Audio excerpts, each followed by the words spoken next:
দোস্ত আজ থেকে আমরা শুরু করতে চলেছি ডাব্লিউবিপি গ্রুপ ডি এবং গ্রুপ সি যে আপকামিং ভ্যাকান্সি চলতে চলেছে তারই একটা সিরিজ। এই সিরিজের মাধ্যমে আমরা জিকে জিএস যে 30 মার্কের জিকে জিএস থাকবে সেই জিকে জিএস এবং তার সঙ্গে কারেন্ট অ্যাফেয়ার্স আমরা আলোচনা করব। তো চলো দেরি না করে শুরু করা যাক। আর অবশ্যই সবাই ভিডিওটি দেখবে এবং নিজে নিজে অ্যান্সার করার চেষ্টা করবে, পরবর্তীতে অ্যান্সার দেখবে। তো আজকের ফার্স্ট কোশ্চেন হলো, আমরা পশ্চিমবঙ্গের সম্পর্কে লিখেছি, আমরা মিক্স প্র্যাকটিস সেট আমরা প্র্যাকটিস করব। তো আজকের প্রথম প্রশ্ন হলো, পশ্চিমবঙ্গের কতগুলি জাতীয় উদ্যান রয়েছে? উত্তর হলো 6টি।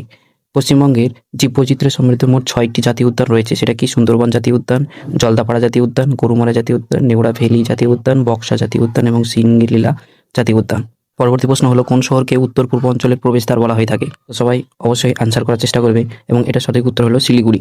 শিলিগুড়ি শহরটি ভৌগোলিক অবস্থানের জন্য উত্তর পূর্ব ভারতের প্রবেশদ্বার বলা হয়ে থাকে। পরবর্তী প্রশ্ন হলো, পশ্চিমবঙ্গের কতগুলি বন্য অভয়ারণ্য রয়েছে? সঠিক উত্তর হলো 15টি।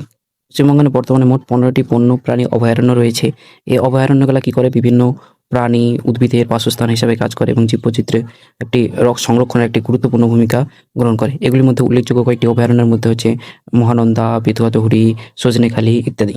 পরবর্তী প্রশ্ন হলো, সম্প্রতি কোন অঞ্চলে নলেন গুড়ের সন্দেশের জিআই ট্যাগ পাওয়া গেছে? তো এটা অবশ্যই পশ্চিমবঙ্গে। তো সঠিক উত্তরটি হয়ে গেল পশ্চিমবঙ্গ।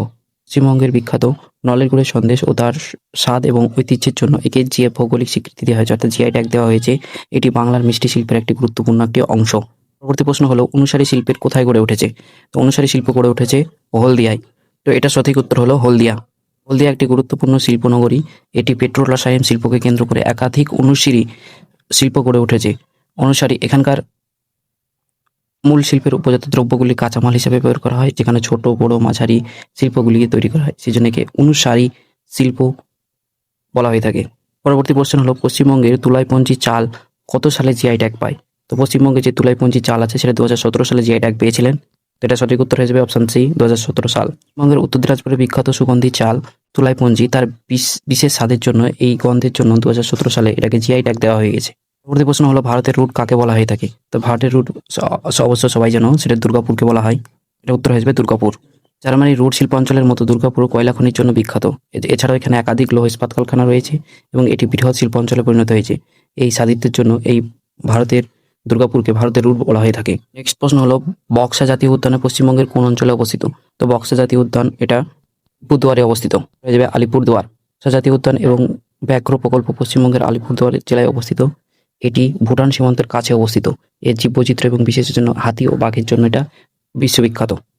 পরবর্তী প্রশ্ন হলো, পশ্চিমবঙ্গের কোন অঞ্চলে সবচাইতে বেশি কয়লা পরিমাণ পাওয়া যায়? মানে কোন ধরনের কয়লা সবচাইতে বেশি পাওয়া যায়?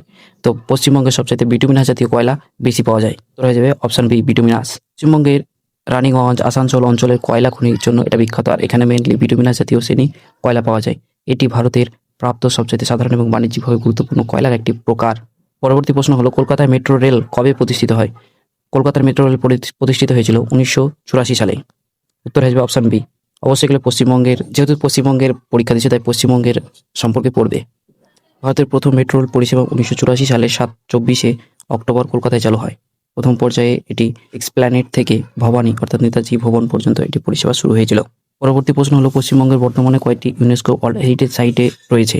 তো এর উত্তর হলো অপশন বি, 3টি। পশ্চিমবঙ্গের বর্তমানে 3টি ইউনেস্কোর ওয়ার্ল্ড হেরিটেজ সাইট রয়েছে। তার মধ্যে একটি হলো সুন্দরবন জাতীয় উদ্যান, যেটা 1987 সালে এটাকে ইউনেস্কো ওয়ার্ল্ড হেরিটেজ সাইটের অন্তর্ভুক্ত করা হয়। এছাড়া রয়েছে দার্জিলিং সিমলা রেলমার্গ এবং শান্তিনিকেতন, যেটা রিসেন্টলি 2013 সালে ইউনেস্কো ওয়ার্ল্ড হেরিটেজ সাইটের অন্তর্ভুক্ত করা হয়ে থাকে। পরবর্তী প্রশ্ন হলো, কলকাতার যমজ শহর কাকে বলা হয়? তো কলকাতার যমজ শহর বলা হয় হাওড়াকে। Option C, Howrah.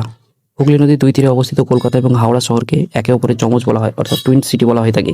এটি দুটি শহর একাধিক সেতু দ্বারা সংযুক্ত এবং একে অপরের অর্থনৈতিক এবং সাংস্কৃতিকভাবে নির্ভরশীল। পরবর্তী প্রশ্ন হলো, পশ্চিমবঙ্গের আর্দ্রতম স্থানের নাম কি? তো পশ্চিমবঙ্গের আর্দ্রতম স্থানের নাম হচ্ছে বক্সাদুয়ার। তো উত্তর আসবে অপশন এ, বক্সাদুয়ার।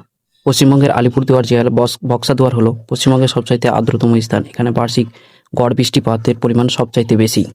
পরবর্তী প্রশ্ন হলো, পশ্চিমবঙ্গের কয়টি দেশের সঙ্গে সীমানা ভাগ করেছেন? তো উত্তর আসবে অপশন বি, 3টি।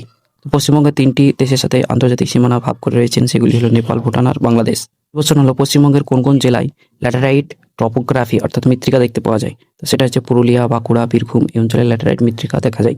পশ্চিমবঙ্গের পশ্চিমাঞ্চলে মালভূমি অঞ্চলে, বিশেষ করে পুরুলিয়া, বাঁকুড়া, বীরভূম জেলায় ল্যাটেরাইট মাটি দেখা যায়। এর জল ধারণ ক্ষমতা কম, তাই এটি লালচে রঙের হয়ে থাকে। তো আজকের ভিডিওতে এই পর্যন্তই, দেখা হচ্ছে আবার নতুন একটা প্র্যাকটিস সেট নিয়ে। তো এখানে মেনলি আমরা WBCS পশ্চিমবঙ্গ কারেন্ট অ্যাফেয়ার্সকে আমরা কভার করব। তো ততক্ষণ পর্যন্ত টেক কেয়ার, বাই বাই।